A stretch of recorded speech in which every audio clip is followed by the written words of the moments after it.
Margaret Windsor had lived a long life, one filled with both privilege and bitterness. She was 78 years old, her body frail but her will unyielding. Wrinkles lined her pale skin, each one a reminder of years spent enforcing her worldview, unchallenged and unwavering. She had grown up in a small southern town, where traditions and prejudices were passed down like heirlooms, polished and preserved with each generation. Her father, a strict man of wealth and influence, had taught her many things, and among them was that people had their place. That belief had never left her, not in childhood, not in adulthood, and certainly not in the twilight of her life. The stark white walls of the hospital room surrounded her, closing in like a prison. Machines beeped rhythmically beside her, their sounds an unwelcome reminder of her mortality. Margaret had always been strong, or at least she had convinced herself she was. But now, she was vulnerable. A heart attack had struck her in the early hours of the morning, tearing through her chest with a ferocity she hadn't expected. She had always assumed she would die in her sleep, peacefully, without warning. The betrayal of her own body angered her more than frightened her. She hated feeling weak. Before we continue the story, make sure to like, subscribe, and follow. A nurse entered the room, her steps measured and composed. Margaret barely acknowledged her at first, too focused on the discomfort in her chest, the nagging pain that still lingered. But then, she saw her. Dark skin, bright eyes, a quiet confidence that radiated professionalism. Margaret's stomach tightened with something that was not entirely pain, but rather something more insidious. Something ingrained in her long before she ever had the chance to question it. The nurse smiled politely, unfazed by the cold stare she received in return. "Good morning, Mrs. Windsor. My name is Evelyn, and I'll be taking care of you today," she said, her voice warm but professional. Margaret pressed her lips together, her body tensing. "No," she said flatly. "I want another nurse." Evelyn's expression did not falter. This was not the first time she had encountered resistance, and she knew it would not be the last. She had been in this field long enough to recognize prejudice when she saw it, and she had learned how to handle it with grace. "I understand that this might be a difficult time for you," Evelyn said, her voice even. "But I assure you, I am fully capable of providing the best care possible." Margaret's jaw tightened. She hated the calmness in the nurse's voice, the unwavering poise. She wanted defiance, something she could fight against. But Evelyn offered no such thing. "I don't care," Margaret said sharply. "I want another nurse." Evelyn held her gaze for a moment, then nodded. "I'll let the charge nurse know," she said simply before turning and walking out of the room. Margaret exhaled, satisfied, though her satisfaction was short-lived. As minutes turned into hours, no one came to replace Evelyn. Instead, a doctor arrived, a white man in his 40s, his expression carefully neutral. "Mrs. Windsor, I understand you have some concerns about your care," he said, looking over her chart.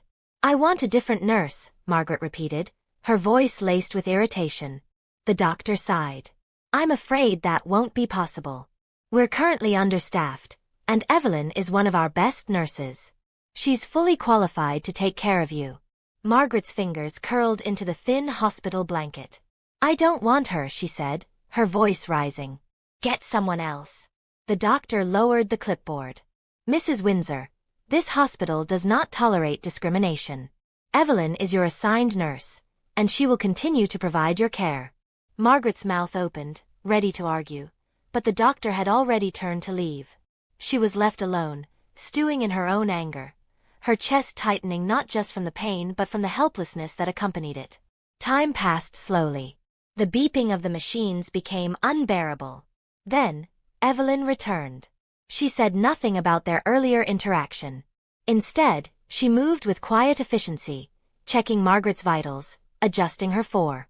She did her job without hesitation, without bitterness. Margaret refused to look at her. The next day, her condition worsened. The tightness in her chest returned, more intense this time.